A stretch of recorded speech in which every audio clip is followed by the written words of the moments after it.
What's up YouTube? What's up mga tol? Kumusta? Anong balita? King of Intro is back. Mga tol, may experiment lang akong gustong gawin. So complete gear ako. Maglalaro tayo ngayon. Except sa isa. Hindi ako gagamit ng basketball shoes. Ang gagamitin natin is yung Air Max Zero, pang lifestyle. So check natin kung magfi-fit siya kung if maglalaro kayo ng basketball. Ito yun, oh. Yun, oh. Okay, tignan natin kung makakapaglaro tayo ng maayos gamit to. Tara, samahan nyo ako. Nasa basketball court tayo ngayon, tol. Ayan, o. Solo natin. Parang inarkila. Ang gamit ko ngayon yung Air Max na lifestyle. Ito. Yun, o. Yun. Titignan ko kung okay siyang panlaro. Kasi hindi pa ako nakakatry talaga ng lifestyle na sneakers tapos pambabasketball mo. So kaya check natin, tol. Samahan nyo ako.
eyes in the sky, gazing far into the night. I raise my hands to the fire, but it's no use, 'cause you can't stop it from shining through.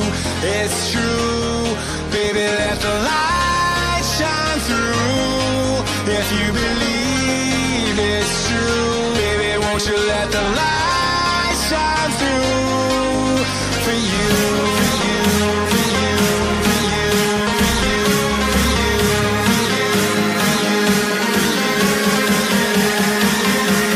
won't you let the light shine through. So yun tol, napakita ko yung ibang mga tutorial from 3-point free throw, tapos perimeter attack. So kung ito gamit mo, ang hirap tol, ang hirap tumakbo kasi tumudulas siya sa paa ko eh. So kung steady ka lang, spot up shooter, catch and shoot, pwede siya eh.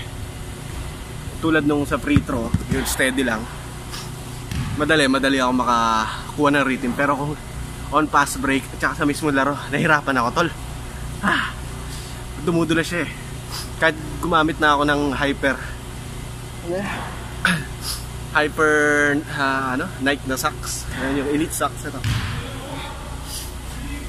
Ayan. Mahirap pa rin tol. So ganun. Hindi ko rin i-recommend sa inyong panlaro to. Baka mamaya mahirap na is ma-injured pa kayo. Put the right shoes.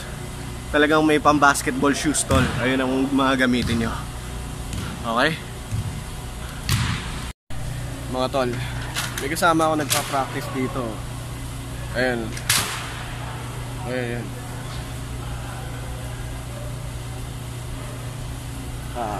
Ayun yata yung bagong drop ng Meralco.